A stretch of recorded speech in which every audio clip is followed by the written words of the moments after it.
Good afternoon, this is Nicholas from Gandora Gaming, and I bring you guys my Oden deck profile 2022, and I'm super happy to go over this. So then, this is not a perfect Oden Kazuki deck.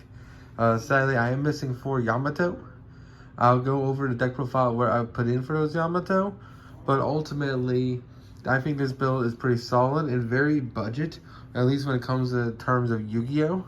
This is definitely the third most expensive deck when it comes to uh, archetypes color. So I think it goes red's most expensive, and then it goes green. And then green-red is the most expensive deck because you have to buy both, which really sucks. But let's just go straight into this. So if you don't know, Kazuki Oden has the amazing effect where once a turn you can trash one card that mentions a Land of Wano type card in your hand. Set 2 Dawn as active. So what that means is you can use all your Dawn, then activate his effect, discard a Wano card, and then you put 2 of those rested Dawn as active. Really great effect, and overall a powerful monster that allows you, a powerful leader that allows you to basically get more Dawn than you already have, which is great because basically you're playing more than 10 Dawn. This card allows you to do that, which is fantastic. So this is a great leader. Let's just go straight into this. So first things first, we are playing Fo Momozuki, his son, Momo. Momo is fantastic. Momo searches, for one, you use 1 Dawn, put him in rest mode, and then he looks at the top 5 cards of your deck and adds 1, basically, Land of Wano card from your deck to hand, which is pretty insane. The only issue is that since he's a searcher, he does have to put himself in rest mode, which means he can be hit, but he is not once per turn, meaning if you have multiple of these guys, you get multiple searches, and in green, you can bounce these cards back to hand and then resummon them, allowing you to protect them from hand from being destroyed. Really great card, and must-have 4 of the deck. Another must-have 4 of the deck is Jewelry Bonnie. Now, she's the green searcher when it comes to the Supernova. So, basically, she allows you to add 1 Supernova from card from deck to hand. Same thing as her. Oh, same thing as him, my apologies. And does the exact same thing, same counter. Now, literally the same card, but it searches the second half of the deck because the deck is Supernovas and Wano cards, which is great. We're also playing 4 Kaponge Beige. This is another great level 1 blocker. Really great card. And this is our last level 1 cost monster. It's overall just a great card because it is a blocker. And this allows us to protect our life points, not to mention our important searchers, which is great. We also play 4 Killer. Killer is another great card. Killer is a fantastic block. Not to mention when he has 1 Dawn on him, you can have 3 or more characters. Basically, you get to draw 1 card, which is fantastic. Not to mention, he does have a counter, so overall, this card is just fantastic, and it's just a great card in general. We're also playing 4 Scratchman Apu. Now, Scratchman Apu is just used for his counter effect. He has a 2000 counter, but his effect on field isn't the worst. Basically says with 1 Dawn when attacking, rest 1 opponent's Dawn, which that part kind of sucks, but we're only using him for this 2000 counter. Once set 2 comes around, we're probably going to not play this guy. But for now, he is a must-have 4 of, just because of that 2k counter. We're also playing 4 Nekomushis. Nekomushi is a fantastic card. It's one of the best cards of this deck. Nekomushi says on summon or on play, rest 1 character with 3 or less costs from your deck to hand.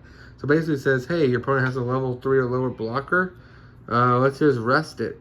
Which means we put in rest mode, meaning it can no longer block, which is fantastic.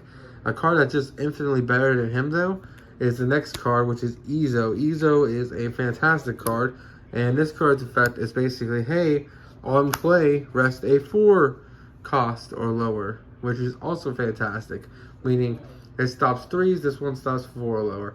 This one's even stronger, so overall this card is the better one, even though it is 1 cost higher. But in green itself, it's easy to special summon this card with ease using the effects. So this card is an infinite block, which is also fantastic. For our last card that stops blockers, we're also playing 3 Okiku. 3 Okiku is the right ratio. We already have a 9, what's it called? We already have 1, 2, 3, 4, 4, 5, 6, 7, 8, 9, 10, 11. 11 ways to stop blockers. And this card is no exception. When this card has 1 Dawn on it, when attacking, rest 1 of your opponent's characters with 5 or less cost.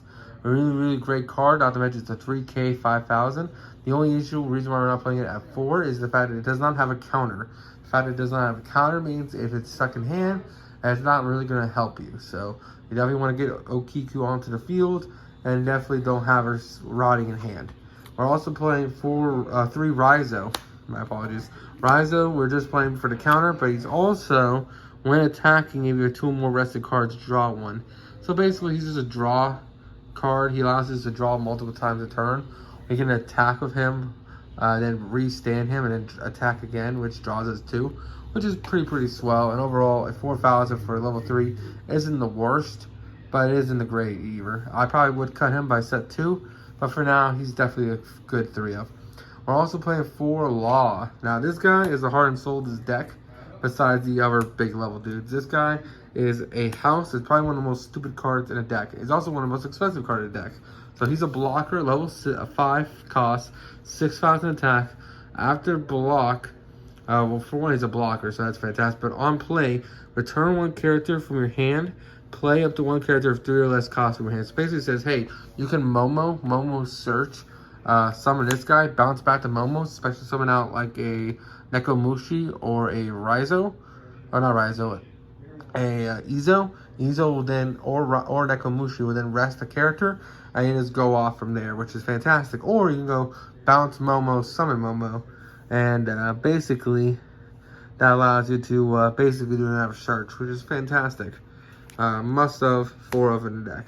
We're also playing 2 of this guy, Denjiro. Some people say you come down to 1, some people don't play him at all. I really like him, so he's basically a 7 cost 5k, and he's basically with 1 Dawn when attacking, restand 2 Dawn. So basically, he's the leader version of him when he attacks, which is great.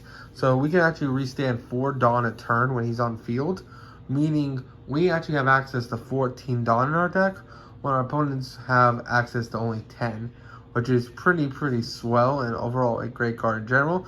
Not to mention, he is a beat stick. He has to have 1 Dawn to use his effect, so he will be an 8,000 attack monster, which is pretty insane. We're also playing 2 Kinema now. I see a lot of people play this at 4, and that's probably the right ratio, but I think 2 is fine for now.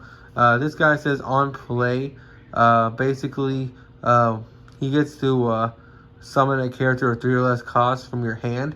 So you can summon him and then freely special summon out one of these, which allows you to then basically put one of your opponent's blockers in defense for free, which is fantastic. Not to mention 1 Dawn when attacking. You can set one of your Akaza 9 types with 3 or less costs as active. So the idea of him and Okiku is that you can attack with Okiku, rest the character. Then you can attack with him, restand Okiku, attack again, rest another character. Really solid combo, and overall just a fantastic card in general. Now let's talk about our final monsters. We are playing 1 Eustace as Kid. I don't really like him. He doesn't have a counter. He's a 7,000 for 7,000, which is not great. As you can see, he's a 5 and he's a 7,000, but he is a blocker, and with 1 Dawn, he does get to, at the end of the turn, set himself as active. So the idea is that he attacks, goes in rest mode, which means blockers can attack. Put 1 Dawn on him, then he restands himself, so he's a blocker, which is great. But overall, he's just fine. Him plus the next card is the FTK, so you have to play it. We're also playing 3 for our final monster is Eustace Kid. If you're playing green, you have to play this guy as a 3-of. This guy is stupid. He wins so many games against blue. It's ridiculous. So basically, 1 Dawn on him. Your opponent must attack him while he's rested, and he's just a 8,000 attack monster. He's a floodgate. It's the only floodgate in his entire card game. Basically just says, hey, your opponent must declare attacks on him, and his deck becomes protect him at all costs. Your opponent can never hit your life points, win the game.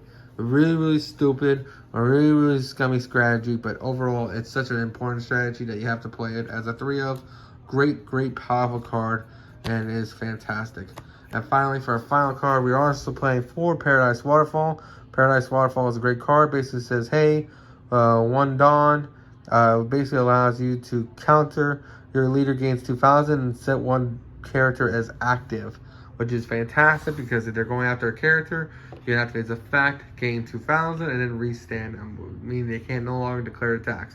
That's great against with Momo or Bonnie, because this card basically says, hey, you can no longer attack them unless they're good, or you can restand one of your blockers that's already been used and then reblock again, which is also fantastic. So overall, a great card in general, and I think is a must-have 4-of in the deck. And that is it for the main deck and the whole deck in general. If you're wondering which cards I put in for Yamato, that's actually a really tough one. So Yamato is a counter 1, 5,000 attack, double damage monster, which is insane. This Yamato trashes 2 life and banishes them, meaning they don't get the life to hand, which is honestly stupid. So honestly, I'd probably take out the 3 Raizo and probably one of the Scratchman and Poos. Or if anything, just take out the Scratchman and Poos altogether and put in that card, because that card's insane. But overall, that's it for this deck profile. I hope you all enjoy. Take care. Don't do anything stupid. I was supposed to make this deck profile on the New Year's Day, but so many cards got revealed for Yu-Gi-Oh! That I had to postpone it until now. Anyway, I hope you all enjoy. Take care. Don't do anything stupid. See you all in the next one.